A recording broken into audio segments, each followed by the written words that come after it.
Vamos a and we are empezar, going to start. como no podía ser de We otra are forma, going to start, hablando de la importancia de las Speaking emociones about the y cuál es su importance función en el of proceso emotions creativo. and the role in the creative Las process. emociones nos mueven, nos Emotions hacen estar move vivos. us, make us Y es un feel poco alive. también donde empezamos con And toda esta investigación, that's donde y a the lo largo starting del día point de of hoy this hemos research. recibido, ¿no? And, de James Kaufman, this is cómo, what qué we've got from importancia, James cuánta importancia Kaufman, tiene la creatividad. how important creativity is. Estamos en un centro de arte, We are vamos at a an tener art center. arte rodeándonos todo Art el will tiempo, surround us pero la in the emoción next 3 es days. ese input, But es ese impulso emotions que nos hace, are this bueno, pues impulse mirar a nuestro that make alrededor us de formas look diferentes. around in Por tanto, different ways. empezamos So con las emociones como we alimento e will instrumento de la start with creatividad. emotions that inspire Zorana and Ivcevic, fuel creativity que es with Zorana doctora, Ivcevic. investigadora She's a en el Centro professor de and Inteligencia researcher Emocional de la Universidad at de the Yale. Yale Sus Emotional investigaciones se centran en el Research papel de Center. las emociones y de las Studies are capacidades focused on the role of emocionales en la emotions creatividad y en el bienestar, and así en emotional cómo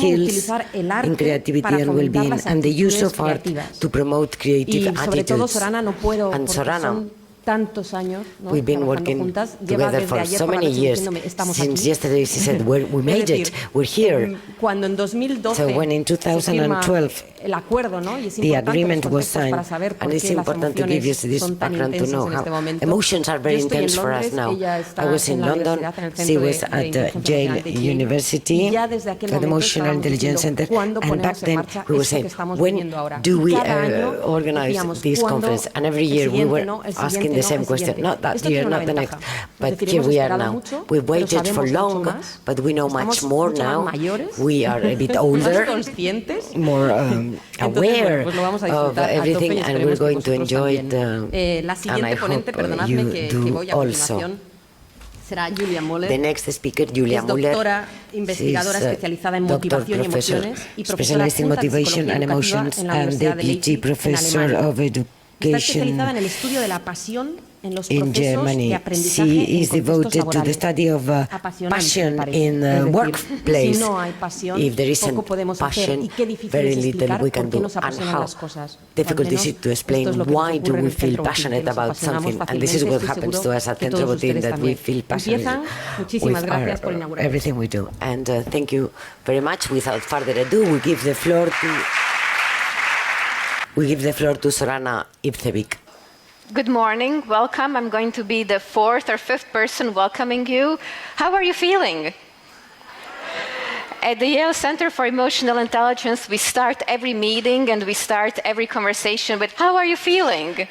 So hope you are inspired, hope you are eager to learn, and hope that you are ready to learn about creativity and have a conversation about creativity. And it was interesting for me to listen to Inigo's opening remarks, because we did not coordinate and we actually are going to talk exactly about the same things. Me from the scientific standpoint. So we are all here because we believe creativity is important. And when people think of creativity, the first things that come to mind and the first symbols of creativity that come to mind are colors, are paintbrushes, are palettes. Vlad did a study who is going to be talking to you just tomorrow, I think, about symbols of creativity from people like you and people outside of the center. And this is actually a palette of one of my favorite artists, Vasily Kandinsky.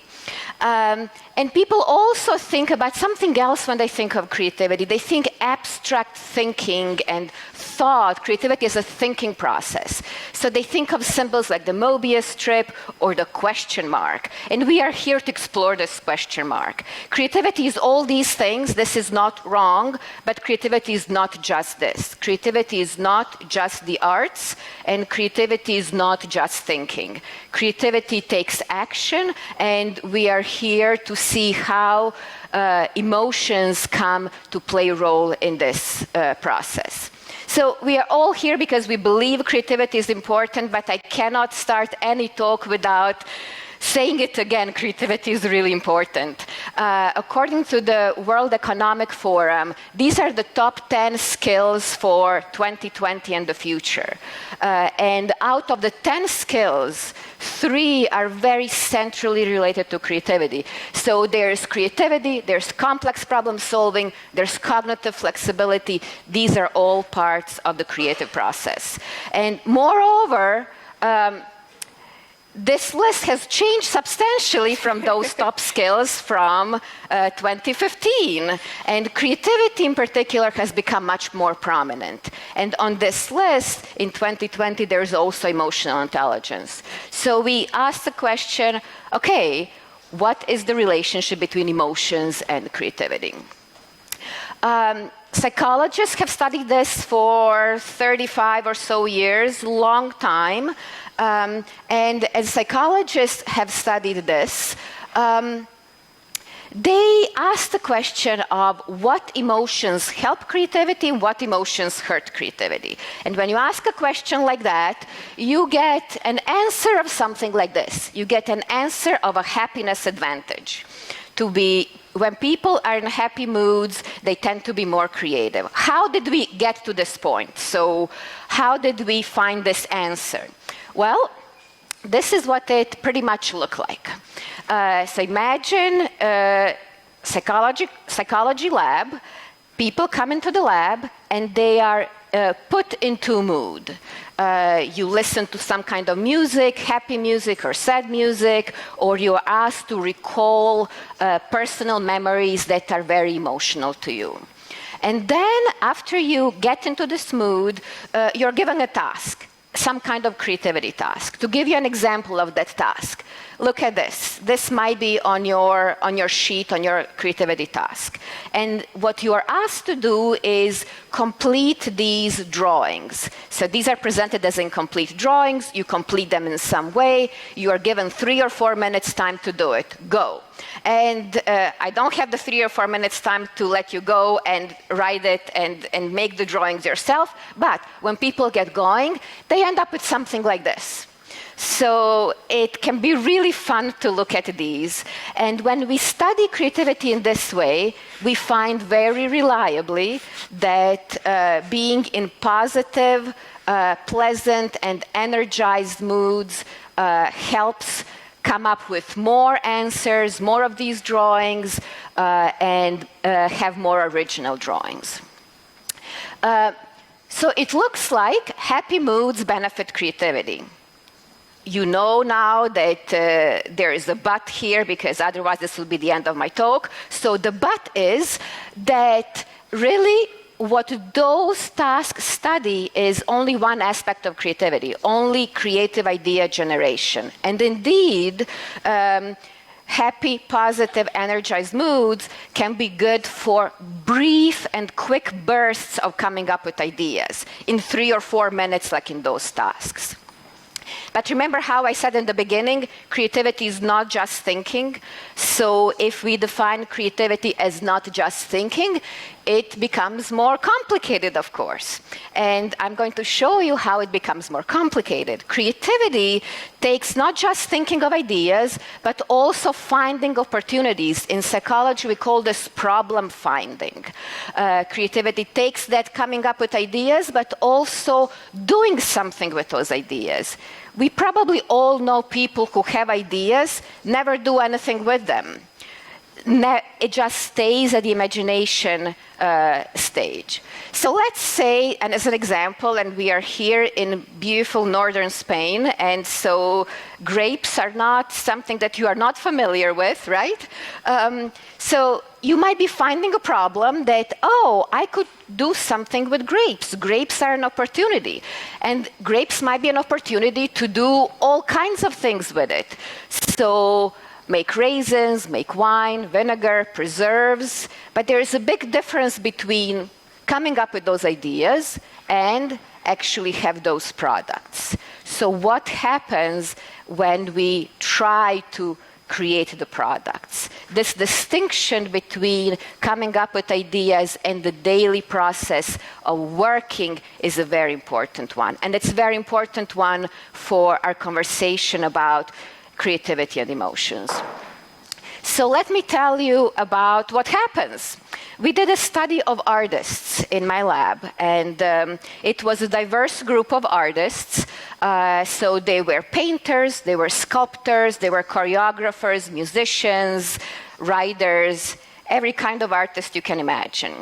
And we asked them what emotions happen in their creative process. And we asked them what happens during their inspiration process, but also in their daily work.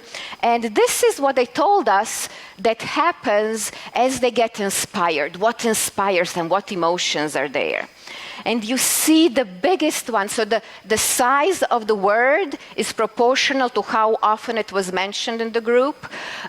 Love is the big one. Happiness is a big one. Joy, excitement. So these are all those positive, pleasant, high energy emotions, like I mentioned before. But you see that those are not the only ones, right?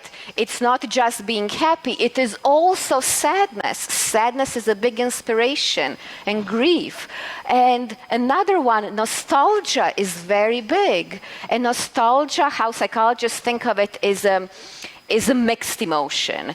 It is comprised of fondness, but also longing, and it has positive and negative components to it. All these are inspirational to artists. What happens as they are completing their work? They are working to transform those ideas into products, whatever they are, paintings, sculptures, or short stories. This is what happens there. So it's a little bit of a different story here, right? Happiness is still there. There's still joy. There is joy in the process, but the biggest one is frustration.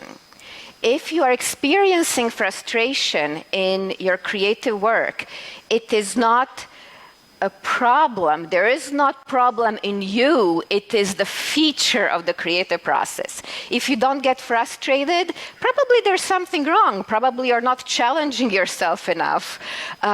Creativity is difficult by definition, and it is difficult because you are trying to do something new. Like James was saying, you're doing something original. Nobody has done it before. You have not done it before. You don't know how it's going to get done.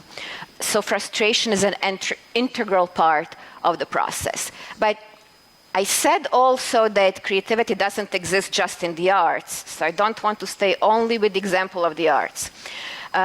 We did a study of almost 15,000 people across the United States from all industries.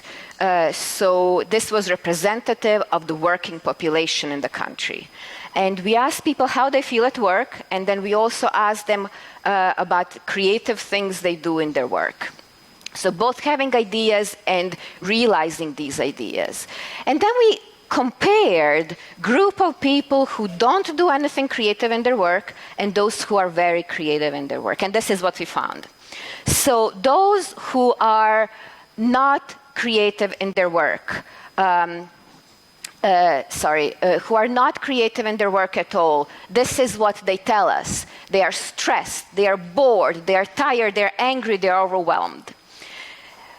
If you experience negative emotions overwhelmingly, these are dominant emotions, there is no creativity that happens. However, those who are very creative in their work, this is what they say.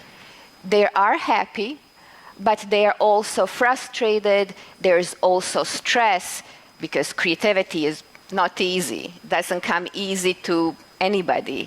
It just sometimes seems easy if you're observing it in somebody else, but if you ask them, it's not easy for them either. So creativity includes lots of emotions. So that question of what emotion is good for creativity, what emotion is bad for creativity, really seems to be the wrong question to ask. And another way how we looked at this, so in these pictures, we look at individual emotions. We look at those granular emotions and very nuanced ways of describing what we are experiencing, from being annoyed to being to being angry, to being fulfilled, and so on. But there's another way, more summarized way, how we can look at this. And that is acknowledging that people experience both positive and negative emotions and create summaries. So we created summaries and looked at the kinds of experiences people have at work. And this is what we find. So how high these bars are is how often people experience different kinds of emotions. The pink is pink color glasses, everything is good, positive emotions, and blue is, well, blue, it is down. And we find 4 groups of people. One group of people, the very first one, are those who experience predominantly positive emotions, very little negative. Another group is the opposite of that. This third one here, it's people who are predominantly experiencing negative emotions, very little positive. The third one is here in the middle, and it's people who don't experience very much positive, don't experience very much negative, kind of don't experience anything at work. They are interesting for a different conversation. But the one that I find most intriguing is the fourth one. People who experience lots of positive emotions, lots of negative emotions at work. And what we find is that creativity is very similar in the group of people that experience predominantly positive emotions and that experience mixed emotions at work. It is much lower in those who are almost always in negative moods in the workplace. So that stressed, tired, bored, angry, overwhelmed, that is not good for you if that is the only experience you have at work. So I hinted that question of what emotions are helping, what emotions are hurting creativity might be the wrong question to ask. And I think the better question to ask, and this is what we are arguing here, is that it is not about what emotions you're experiencing. It is, okay, you're experiencing emotions, what do you do with them? What happens next? How you use these emotions and how you manage them in the service of creativity. And I'm going to show you some examples of this. These are examples, again, from our study of artists, of using emotions. What does it mean to use emotions? So here's an example from a choreographer. They said, these feelings fluctuated depending on how I felt about my relationship to my piece. When things are going right, I feel bliss and joy when I'm welding. That feeling is highly motivating, so I design and plan my pieces so that I can maximize my feelings of joy when metalworking. Another example is set the work aside, how you're managing the feelings, set the work aside, and let it simmer in my head. We can all take breaks in our work. Returning to work after giving it some rest produces better results than trying to push into immediate completion. So these are different strategies people have that help their creative process. They are not just telling us about, this is the emotion I have, therefore it helps. They say what they are doing with it. Or an example of how people use and channel their emotions. These feelings fluctuated depending how I felt about my piece. I try to channel my negative emotions into constructive feedback for my cast. And I let my joy shine through on days I felt good about it. Or another one, my emotional memories help create the vision of the piece and the arc which we take. And I continue to tap into those emotions when I needed help reevaluating what I was creating. So we see very vivid descriptions that it's not about what you are experiencing, but what you do with those emotions. And as I said again, the two themes here is, yes, creativity exists in the arts, but doesn't exist only in the arts. So we looked at it in a different sample of secondary school students, and we wanted to see how this ability to manage emotions helps creativity. And what we see is that managing emotions helps people to persist in what they are doing. Remember those frustrations, what Inigo was talking about, and that big word frustration in the creative process? It helps persist through obstacles. It helps maintain passion for one's work, which Julia will be talking about right after me, and that in turn helps creativity. So in a way of putting it all together, we thought about how these pieces of a puzzle fit. And we start with creativity-specific and domain-specific skills and traits. What is that? Creativity-specific skills are an ability to come up with lots of different ideas, for instance, and be flexible and come up with ideas from different categories. And then domain-specific skills are those things that make you your particular job. So maybe you're an architect and you need spatial abilities to be an architect. Those are going to be your domain-specific skills. So that is the foundation of creativity. On that foundation, the process starts with an empty canvas or an empty computer screen these days, and goes on to having to come up with ideas, multiple ideas. You choose from those ideas, and then you have to jump over hurdles. All of that together through the whole process, emotions happen. Lots of different emotions happen.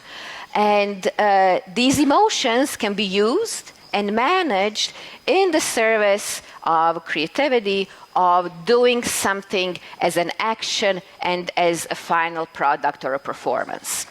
And this process happens on the individual level, what I've been talking about so far, with examples from artists, with examples from people working in different industries, from students, but it also happens in relation to others. And others have a substantial influence of what we do, what we are able to do, and what we end up producing. And I'm going to give you, to conclude, example of how others are important and how others' emotion skills and their behavior influence our creative process. So in this study in the workplace, what we did is ask people about their supervisors. Most of us have supervisors or bosses at work, and you know that, just from personal experience of somebody who has worked in life, that supervisors are very important. We all understand that, right? So we wanted to see how they are important. And we asked people to describe what their supervisors do, especially in relation to emotional acting. So we asked them to what extent they realize when people are dissatisfied at work. We asked them whether they are able to help people channel those dissatisfactions into productive changes. So they are frustrated, so they say, just get over it, or they say, okay, frustration can be a sign. You've seen Peter Salovey earlier saying emotions give us information. Frustration can be a sign something is wrong, something can be changed. Is your boss working with you to change something? We asked them to what extent their supervisors understand how their own emotions influence others. And we asked them whether they're able to help others feel better when they're disappointed or frustrated or upset. And, well, what did we find? So this is what we found. Okay, supervisor, emotional intelligent behavior. relates to creativity, but how and why, what happens? We find that these supervisors who are showing more emotional intelligent behavior create opportunities for people to grow, for their employees to grow. And that helps with creating more positive emotions. Remember, it's not just about positive emotions and creativity, but some level of positive emotions is helpful, and that in turn creates more creativity in the employees. Of course, this is psychology, so there are arrows everywhere there. We can talk about those arrows. But this is the process through which it happens. And to conclude my setting the stage today and setting a stage for the conference and our conversation about creativity, emotion, and the arts, I hope that I convinced you, that I showed you that creativity is fueled by emotion, it's inspired and fueled by emotion, and that emotions influence creative thinking and creative action. So it's not just about thinking, it's also doing something with those thoughts and ideas. Importantly, there isn't only one emotion that is uniquely beneficial to creativity, and that is good news, because if you read popular psychology books and you read about this happiness advantage, you might come home and say, but I'm not happy all the time. Can I even be creative? This is empowering. Yes, you can. So it is a matter of how you use and manage your emotions in the service of creativity, and those abilities of using and managing emotions are the abilities of emotional intelligence. It is not only important what you do, and this is something that we all have to remember. We can even do everything right ourselves, but the social environment and who we are around matters, and their actions matter. So as we are here and thinking about change, that is one thing to think about. How can we develop our own skills, and how can we help others develop those skills where we are and when we work? And there I want to say big thank you, first of all, to Fundación Botín for support of this work and having the vision of putting it all together, and all the people in the lab who have contributed to different parts of the research that I presented today. Thank you.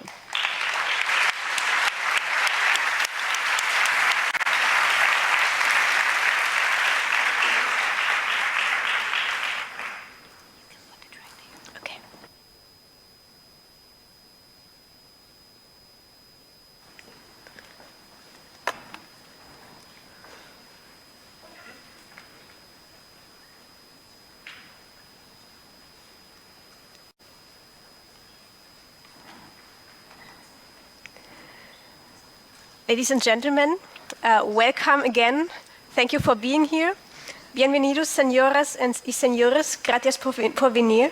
It is my pleasure to give you a talk about the role of passion and complex emotions in creativity with an impact, with an emphasis on passion. Es una presentación sobre el papel de la pasión y las emociones complejos en la creatividad. You might have an idea what passion means, because passion is not a construct, not a scientific idea, model that scientists came up with. It's something that has been floating in our culture for actually many centuries. It's a concept that everyone is talking about, everyone has an idea what it means. Different people have different ideas what it means though. But one thing that we frequently see nowadays is passion advertisement.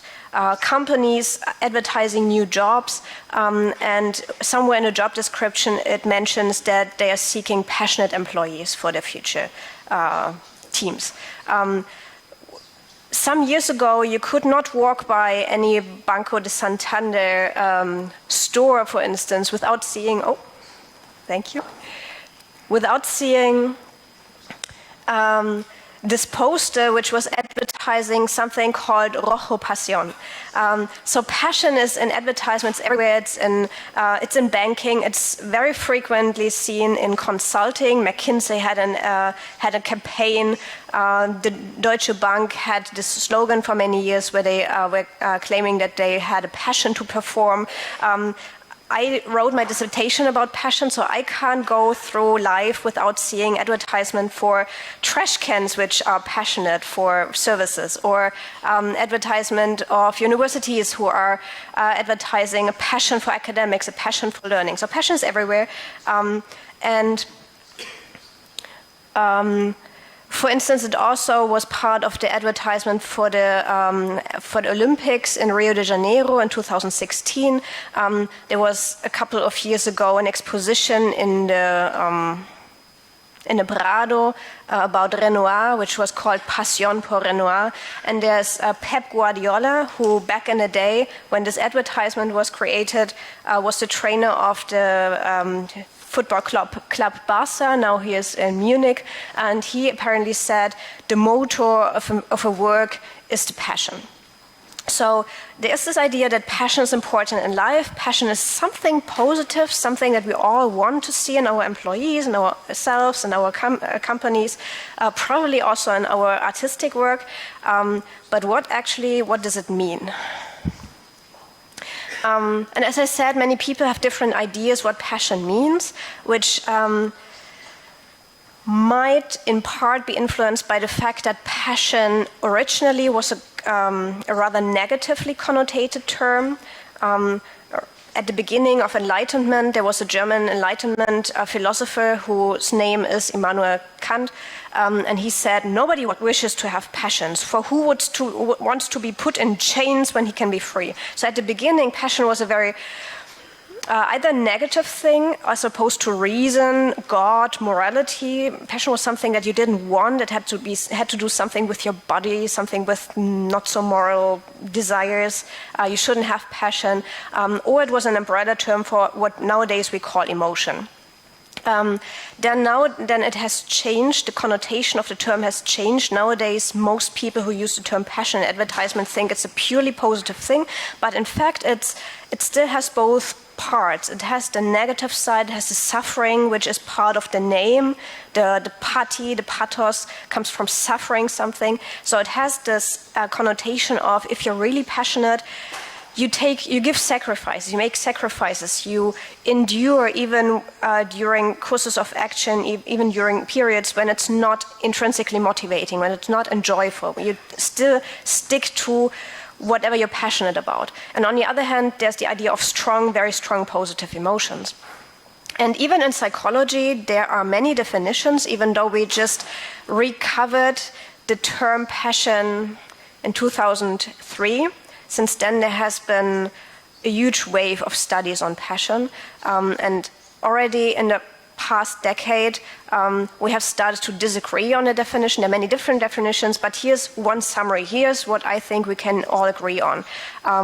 Passion has these two components. The one component is what I call a hot component, the desire, the strong emotions, the short-term intensity. The desire means I really want to have something. It's this approach motivation. It's this wanting as opposed to liking.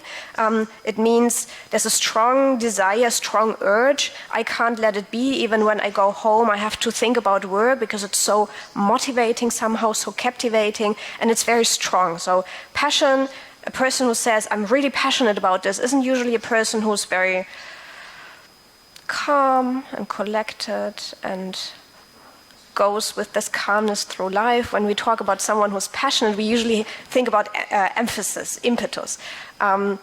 So it's strong emotions, mostly positive. And on the other hand, there's this idea of commitment, of long-term perseverance. When we think of a passionate person, we don't think, okay, this person was passionate about the arts this morning, but now it's evening and this person isn't passionate anymore, and I don't think the person is going to be passionate tomorrow. It was just a one-time peak. Passion usually has this connotation of long-term perseverance, long-term goals, identification, continuous intentions to re-engage, to persist in this course of action, and perseverance in the course of obstacles. When the going gets tough, when something is not easy, we expect a passionate person to have a higher likelihood of sticking to that course of action, even though it's at least temporarily not really joyful. So keep that in mind. Passion is about the short-term, affect-intense desire and the long-term perseverance.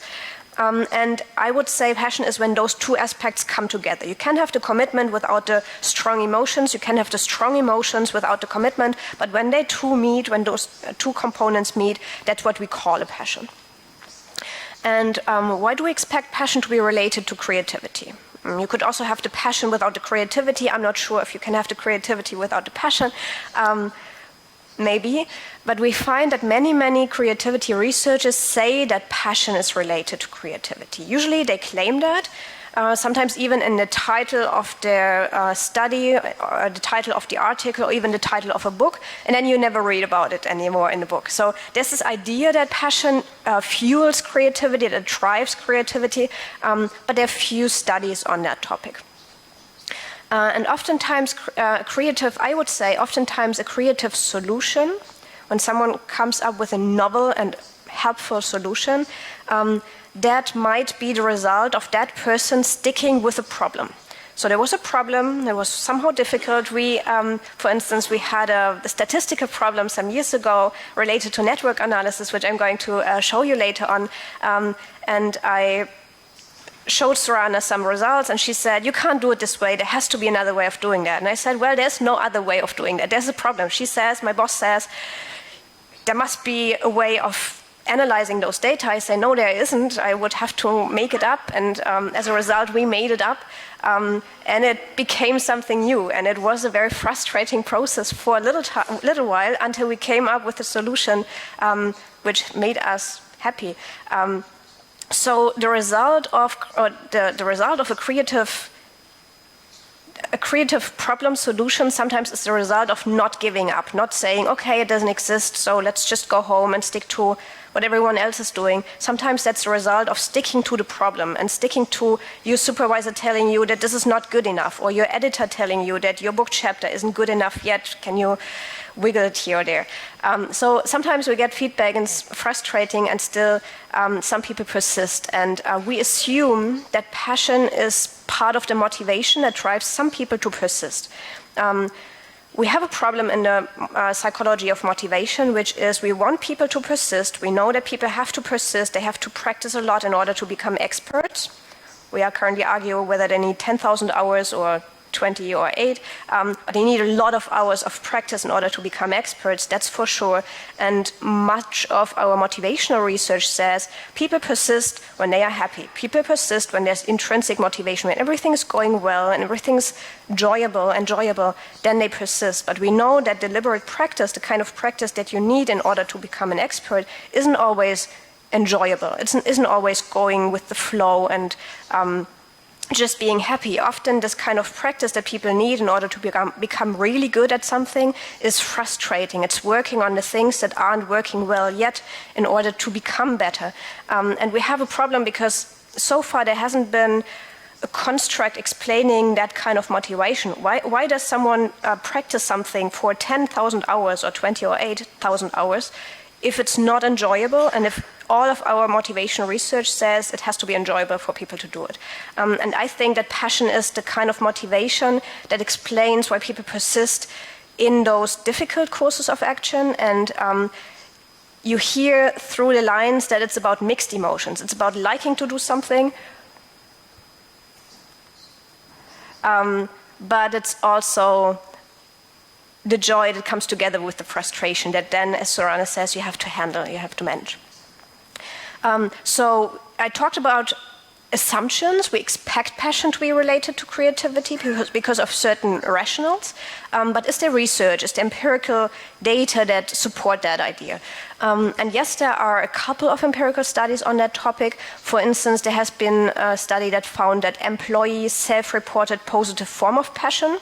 was weakly associated with their creativity, and the creativity was assessed by their supervisors. So people asked the supervisors, how creative is your employee? And then they measured how passionate an employee was, and they found that there was a weak link between the employee's passion and the supervisor's rating of that employee's creativity. And we also find a lot of research on entrepreneurial passion. There's a decade at least of many hundreds of studies about entrepreneurial passion. That is the passion that someone who founds a company or a new organization has for that founding process.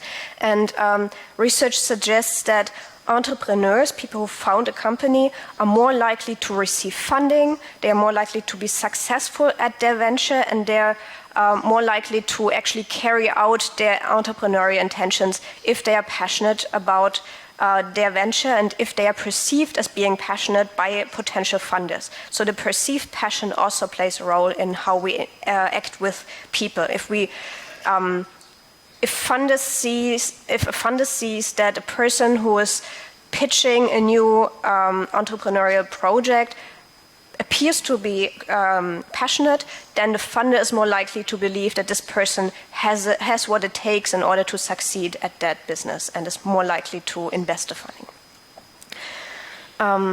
We also, as Zorana already mentioned, conducted a large self-report online study with roughly 15,000 US employees, and we found that the self-reported passion that people reported for their work and for their work tasks was associated with different measures of creativity. For instance, there was a weak correlation between the passion that the employee reported and the creativity that this person thought that they were showing at their work.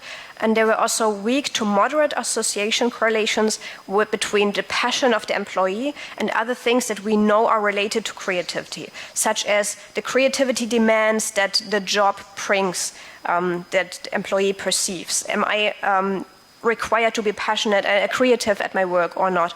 The creativity support, does my supervisor support me in being creative? Do they let me come up with novel ideas? Do they appreciate me coming up with novel ideas? And we found also links between passion and daily flexibility. And in addition, we did not only ask people how creative they were or they thought they were, we also looked at indicators. We looked at their job description, what exactly is the job, and then there are objective measures how likely people with that kind of job are going to be creative. And the passion that the person reported was also related to the creativity that is shown by other people with the same job description. So it's not just self-report. And the link between passion and different creativity measures was one of the most consistent links that we found in our data. Not only in this study, but also in a pilot study. Sorry, I keep hitting the wrong button.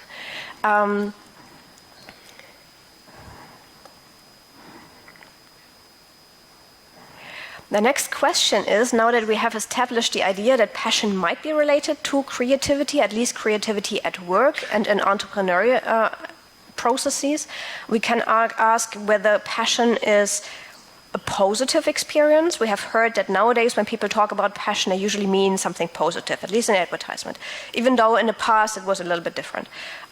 So is it really about positive emotions or mixed emotions? I'm a mixed emotion researcher, so I usually look for mixed emotions, and here I found some. This is a quote that shows us that some people, in this case a novel writer, some people in our culture, they already have this idea that passion isn't only positive. They remember that it was had a negative connotation in the past. And here you have a quote that says, passion isn't just about positive emotions, it's also about the patience, it's also about endurance, and it has something to do with a little bit of suffering sometimes. Coming back to our survey with the roughly 15,000 US employees, we, for instance, asked people, how do you typically feel about your work tasks? And they were able to write 3 emotion words into open-ended text fields. So we really took their own words, and then we rated their words and figured out whether this was a positive emotion or negative emotion, or some words they weren't really classifiable, they were neutral. And here you see a plot that shows 4 different groups. We have the 25% people with the lowest passion on this side. So these are the 25% people with the lowest passion scores. And on the other side, you have the 25% of the people with the highest passion scores, and 25 with moderately low and moderately high passion scores. So 4 different passion groups. And you see how they differ in the emotions that they reported on the question, how do you typically feel about your work task? And you see that the ratio between positive emotions and negative emotions that people write down in their open-ended responses changes between the low passion and the high passion group. In the people who reported the lowest scores in passion for their work, it's passion for work, you have 2/3 negative emotions and 1/3 positive emotions. And that ratio completely skips to, on the other side, the highly passionate employees. They reported 2/3 positive emotions and 1/3 negative emotion when asked about any word that came to their mind in describing their feelings to their work tasks. What we also see is there is not an absence of positive emotions in the low passion group, and there is not an absence of negative emotions in the high passion group. It's still a mixture.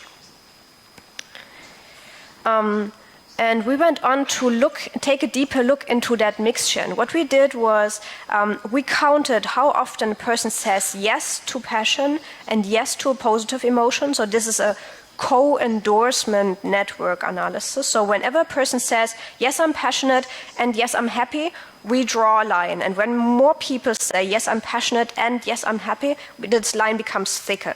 And this is a graph that shows how often different passion measures, which are represented by yellow bubbles, occur together, are affirmed, endorsed together with positive emotions, which are represented by red bubbles, nodes, as we call them. And the size of the node, size of the bubble, shows how often this positive emotion was likely to come together, to be affirmed together with a passion measure. And we see that the biggest bubbles in our network are confident, which is down here. Can you also see that? Confident, interested, proud, safe, and happy. These are the emotions that are most likely to be affirmed by someone who is passionate. And 87% of all the individuals who said that they were passionate also said that they were confident, for instance. So roughly almost 90% of all individuals who report passion also report those positive emotions. That is a lot. So you could say passion is unlikely to come without positive emotions. Someone who says they are passionate or who has a high score on our passion scale, which measures desire and commitment, is also likely to report those positive emotions. Now, does that mean that those people don't report negative emotions? Not necessarily. You see here on the other side, you see a network that shows how often passion measures, which are still the yellow bubbles, are reported together with affirmed negative emotions, endorsed negative emotions. And again, the size of the bubbles is a measure of how strongly how often those negative emotions were mentioned together with passion. And you see that particularly emotions that were stress-related, such as feeling stressed, feeling tense, feeling overwhelmed, and feeling frustrated, they are more likely to be mentioned together with passion aspects such as desire and identifying strongly and having intents to repeat that work task and engage again, and long-term goals. So those negative stress-related emotions had a tendency of being endorsed, affirmed together with those passion measures. And almost half of the individuals who reported a passion for their work reported at least one negative emotion at the same time, most likely one of those stress-related.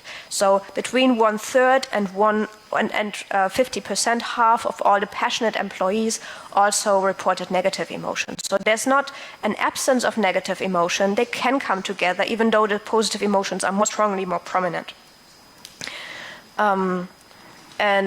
Then we took only the 25% of the people who had the highest passion, who reported the highest passion for their work, and we looked at whether they reported positive emotions and negative emotions together and how often. And this is the plot that you see here. You see that there are lines. That means there are people who report the positive emotions and the negative emotions together, and you see how you see, for instance, that the line between feeling frustrated and feeling interested is much thicker than the line between feeling envious and feeling proud. So this is a way of us saying in complicated words, there are mixed emotions that are reported by the most passionate people in our survey of employees.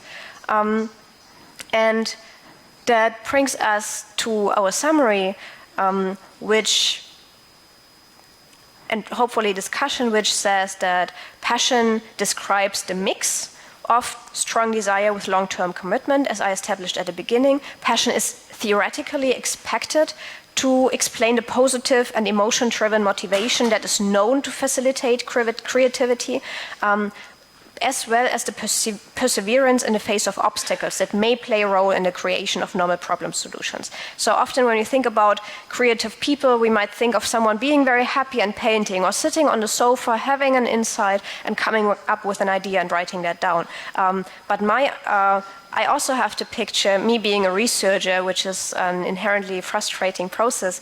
I also have the idea of being stuck with a statistical problem or being stuck with a theoretical problem and not knowing the answer and not getting positive feedback and not getting the funding for a couple of years, and really having this anxiety and this frustration and sometimes anger, and then coming up with a solution because I stick to that problem because it's still what I want to do. And we often see that in dancers, for instance. People who go through the formation of becoming a professional ballet dancer, they experience a lot of suffering. They often invest more money than they will ever get out of their entire professional career. They have a very high likelihood of getting injuries, feeling miserable physically for a lot of their adult life, and being unable to be professional dancers at the age of 30 or 40, so very early in life. They would still often say that this is what I want to do, this is what I burn to do. I can't imagine anything else. So there's this strong urge, this very strong motivation, and the perseverance in the face of obstacles that we sometimes see, particularly in the people who win Nobel Prizes or are very successful in their lives or win the competition of becoming ballet dancers in the future. So it's something that we see, this mixture of positive emotions and negative emotions, really wanting and not giving up.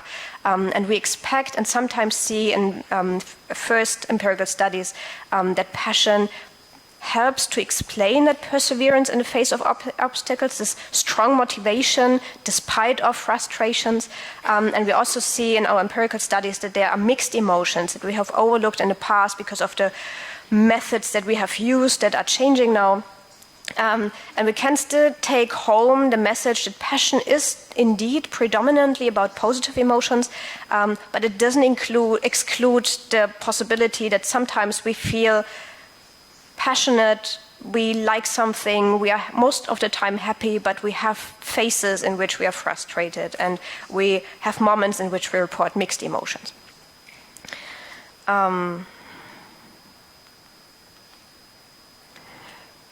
Thank you very much for being here and for your attention again, and I hope that we are going to have an interesting discussion.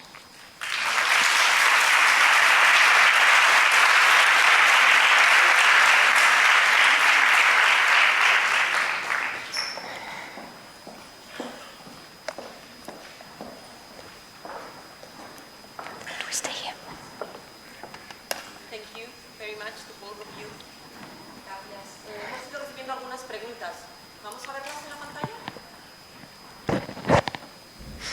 You need, do you have translation? ¿Tenemos traducción? So they Sí. can- I can understand. No, there is translation. There is translation. They just need the headsets. They need the headsets. There is translation.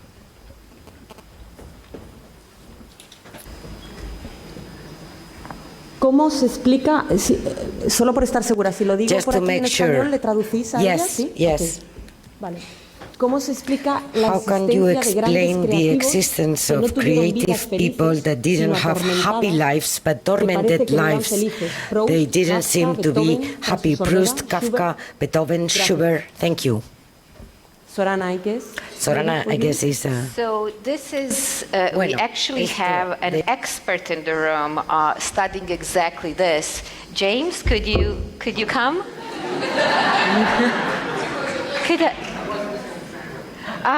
So how do you explain the existence of creators such as Proust, Kafka, Beethoven, who were not happy people?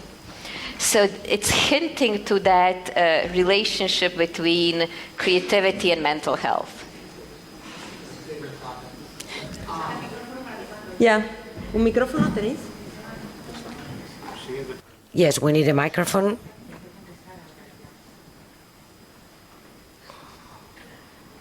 Y además voy uniéndolo porque And teníamos I will otra link pregunta this que question. decía We had si el another estado one emocional de la that said tristeza es menos if creativo que el de la felicidad. sadness is Es decir, less esta creative than pregunta de happiness. los estados This is emocionales, the question cuánto about the influyen o no emotional en nuestra states creatividad and how y much do cómo. they have an impact on our creativity. Yeah. Some of it is when we look at the 4C model from before, from the very personal creativity all the way up to genius creativity. What's true of big C is not true of pro C, is not true of little c, is not necessarily true of mini c.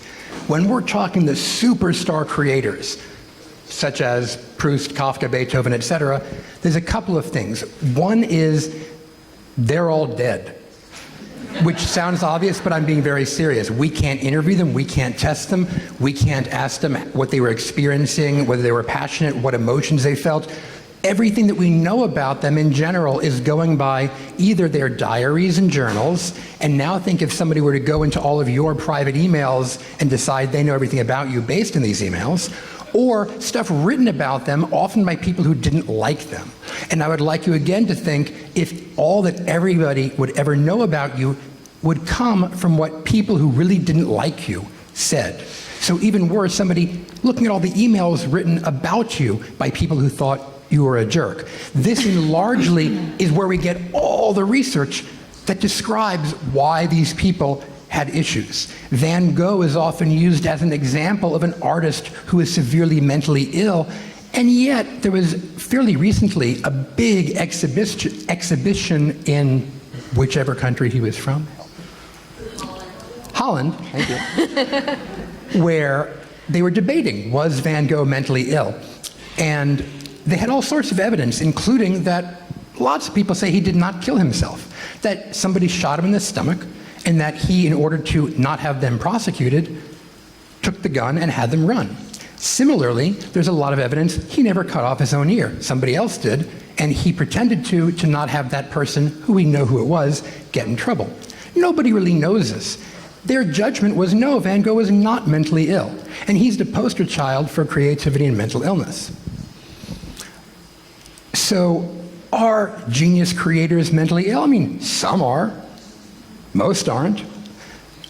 I mean, the thing that I am still most known for is a stupid little thing called the Sylvia Plath effect, which got a lot of worldwide coverage. It became a pop song, actually about 7 or 8 pop songs. It was very, very specific. It never said creative people were more mentally ill. It said if you are looking at already genius creators, and among this elite group, female poets were more likely than other writers who were geniuses and other females who were geniuses to be mentally ill. And this was then interpreted to be creative people were crazy. And that is what will be on my tombstone. So Beethoven may have been a jerk. I don't think he was crazy. Kafka was a little weird. I don't think he was crazy. Proust was a little narcissistic. I don't think he was crazy. That would be my answer. I have a little bit, and thank you, James, for that, and thank you for being put on the spot and rolling with it. And it's, so sometimes we could find examples of individual people who are crazy or who are not happy or who are depressed, but those might be just individual examples and they don't necessarily prove that everybody is like that. One example that I personally like is Agatha Christie. I like murder mysteries. And she described being miserable before starting each book. That for a week before starting each book, she would lie on the couch and stare into the void because she knew how difficult the process is. But she still wrote more than 100 books. And she still found joy in the process. So both of these things tend to coexist. In some of the research that I have done, we find that there is this duality in creative individuals. We did studies with artists in particular, that they have vulnerability towards mental illness, but in the same time they have the strengths that are related to resilience. So they have both going on in them at the same time. También, Julia. I would like to add that we tend to think about emotions as something that you have. You're either a miserable person or you're a cheerful person, which comes out of the personality research, which says that some people are more cheerful than others. But we also know that emotions and also motivation are very likely to fluctuate. So other than passion, which is something that you have today and you're likely to have it tomorrow, emotions are something that you can have a happy emotion in the morning and a sad emotion afterwards and come back from that. So they really fluctuate from moment to moment. That means that it might be mistaken or might be not the best idea to classify a person or a writer as a miserable person or a positive, cheerful person, because just because they write about suffering doesn't mean that they suffer the entire day, or just because they became deaf and couldn't hear anymore and enjoy the things that they had before and it was a crisis in their life doesn't mean that they didn't have rewarding experiences that helped them survive in that time. And I think it often is the case that someone is miserable, and I'm speaking of myself, someone is miserable about some aspect of their life, and then they go to work and do what they really like to do, and they get some rewarding experiences out of the work, and the rest of the time when they stop working, they're miserable and think about work again. Or the other way around, they are very happy, but the work really makes them miserable. And I think it really is a mixture of different experiences, and as Zorana says, it really matters what you do with them.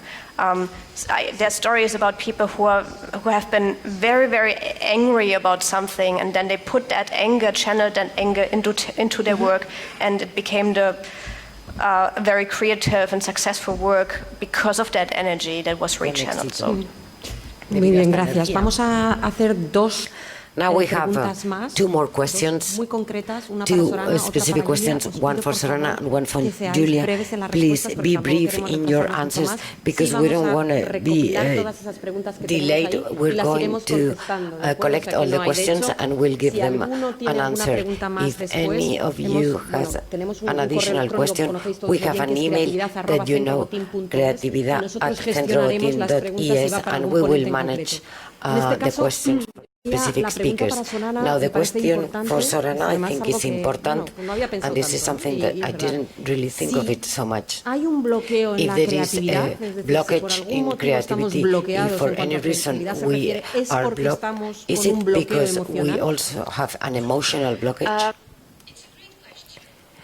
I don't think that, certainly we have all experienced having a creative block where you are, I write a lot for work, we write our research and you don't know what to do next. So we have all experienced it. I don't think it's a block in emotional experience. I think it's a block in how to deal with emotions. So we are still in those moments, we are experiencing often strong emotions of frustration, of being overwhelmed, of being angry at ourselves or the world. So emotions as experience exist, we could be blocked in what to do with them. And what oftentimes, so the question is, what do we do when we are blocked in knowing how to address them? And I have shared an example from one of our artists that said, take a break from it.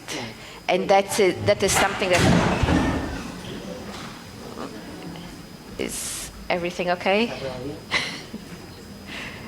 Very dramatic. Had a lot of impact, yes. No hay problema. ¿Está bien? So oftentimes taking a break can help. Doing that unblock of what to do with emotions, getting some distance to get a different perspective on the problem, and then taking a different approach to it. And the next one, Julie, ¿cómo promover la pasión en una sociedad anestesiada? How do we promote passion in a sleeping question? Promote passion. There's a big debate about whether we should promote passion or just help people develop interests for whatever they are doing. Also, there's this negative, the dark side to passion. Do you really want to suffer so much? Isn't it sometimes a good idea to just give up and go home and let something which is inherently frustrating for a very long time be in terms of burnout prevention? Sometimes it's healthy to quit, or sometimes it's healthy to not continue with a negative course of action. Sometimes it's healthy to take a break and do something positive and come back to the topic when it's less frustrating. So I'm not sure if we just by default should promote passion. I'm very positive about the idea that we should help people deal with the difficulties that they encounter, and we should help people have as many positive experiences about their work, about their creative endeavors as they can. But we should also help people accept the fact that sometimes negative emotions, frustrations, stress are part of the process of being creative or being very successful, and there are ways of handling those negative emotions. You don't have to be stuck with them, and you don't have to give up. You can learn how to deal with those negative emotions, and I think having courses on self-management, on emotion regulation, on emotional intelligence can help us deal with those negative emotions that we can't always avoid. I think that is something we should do, help people deal with emotions and help them have as many positive emotions as they can. I'm not sure if we should promote passion. I'm not sure what the anesthetic society means in this context. I moved into the US for a couple of years, and there was so much emotion going on, so many strong emotions that I wasn't used to coming from Finland and Germany. So I have the feeling, and also we live in a society and in a time when all the disciplines are discovering emotions. There's now a history of emotions. There's a sociology of emotions. All that has come up. There's the so-called emotional turn. All the disciplines, economy, philosophy, they all have recovered the interest in emotion and passion rather recently in the last 20 years. And there's so much emotion recognition, facial recognition, guessing emotions by the pitch of the voice in the current technological sector, that I'm not sure that we can speak of the unemotional society. And I see a lot of space for emotions. Gracias.